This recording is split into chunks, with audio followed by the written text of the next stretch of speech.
Disclaimer. Any colleges or friends that might hear what I say in this video, please know it is strictly for entertainment purposes and an analysis of this chapter. My so-called secret base is located at the 3rd floor of the first school building. Being suppressed during the whole day of boring school life, I finally got my lust jerked out through this of mine. Today's me still indulges in off in the girls' toilet. Haha. That was a blast. Today's target was Nishimito Erika, who sits right beside me in class. I couldn't help recalling that cute sleeping face of her during the 5th period. No one knows where her mind wanders off to, still flourishing with childishness, that adorable innocent face of hers. I just got my whole load of man juice, squirted all over it. I've been doing this daily lesson of mine ever since I entered 2nd year this spring. Whenever the bell rings after the 6th period, first hide in the library, which is next to my classroom. Then I just waste my time for roughly an hour and check to make sure if there are still people hanging around the school building before I make my move. Because there are no classrooms used for special purposes in the first school building, you won't see the culture-related clubs having their activities here, nor can you find any vending machines. So the track team or the other sports team don't even bother paying a visit to this building. So you can say that the girls' toilet on the 3rd floor of the first school building is like a performance staged, designed solely for me. Wipe out the shot on the wall carefully with a tissue and flush it away, leaving not a single trace of evidence. This is my justice. Next move. Now's my chance. Made it. Crap. Her words are jumbled. Probably still in shock. She's having a hard time speaking properly. A girl that looks just like a squirrel. Now isn't the time for that. Pleated skirt longer than her knees, frizzy, messy looking black hair, glasses with thick frames. At just one glance I can tell, she's just the same as I am. One who's not good at expressing him or herself. The aloof students. Hey, I was told by the teacher to tidy up those cleaning tools. Just stay calm, it's not a big deal. I've long prepared the right excuse for this kind of situation. Just as long as I can recite it without changing a word. And so, that's how it is. It's not even a flawless excuse. Please don't get me wrong, okay? But I'm sure it's more than enough to convince a middle school girl.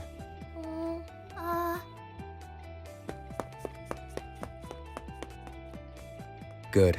Looks like she's not showing any sign of suspicion. I guess I don't have to worry about her for now. It sure caught me by surprise when I bumped into her. I already expected something trivial such as that would eventually happen to me someday. No matter how you look at it, she's just a dull-looking introvert. I guess she won't be causing any problems. And that's how I convinced myself as I headed back home. That was how I met her. It was during winter, the time when the 3rd semester of my 2nd year was about to end. Boring. Alright, here we go. Because today's the closing ceremony, school's out before noon. I make my move much earlier than my usual 3 o'clock routine. This time around 2 o'clock. It's about time. The cleaning Obasan, huh?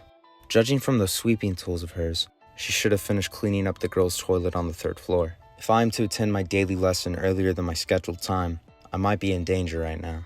It still smells of cleaning detergent. Alright, time for one last lesson of my 2nd year. Let's get to work. As for today's target, it's that chick from the track team, Mikitana Harimi. During that relay race in the sports day last year, she failed to pick up the last baton, having first place slip through her fingers. Ignoring the stares of the crowd, she just started bawling.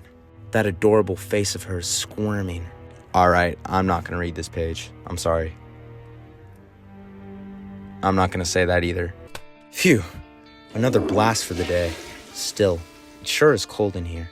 I might really catch a cold if I stay here any longer. I don't want the lie I told Nagasuka to come true. Now. Girl's voice? Shit. Really? That's just so awesome. They just entered the restroom. What's wrong with me? Stay calm. As long as I've got the door locked, there shouldn't be any problem, right? Someone is in there. Hey, it's true. Hey, who is it in there? Hello? Fuck, she noticed. Hold your breath. Stop being afraid. Just calm down. You in there! Answer me, will you? Even if I want to, I absolutely can't do that. I will just act dumb. I said, answer me, will you? Whatever. Just leave her alone. Saved. That was too close. I can't let myself panic and screw. I'll have to observe their movements and take the right opportunity to make my escape. So they've entered the next stall.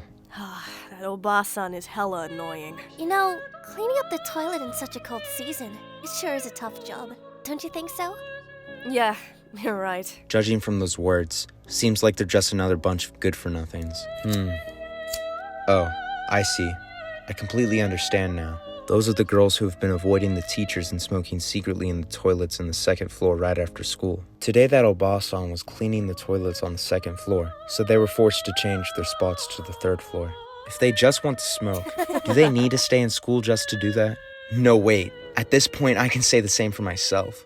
By the way, we won't be in the same class as Kitahara anymore when we get to the third year. Oh, I don't want that. Without her around, class would be no fun at all. If we're in the same class, she will be so screwed by us. She won't even dare to come to school. What? Something about bullying, huh? Those bitches. Anyhow, looks like their conversation will go on for a while. I better make my escape now. In order to not arouse their suspicion, I try to tone down my voice as much as possible. With haste, I make my way to the front door. Don't try to report us.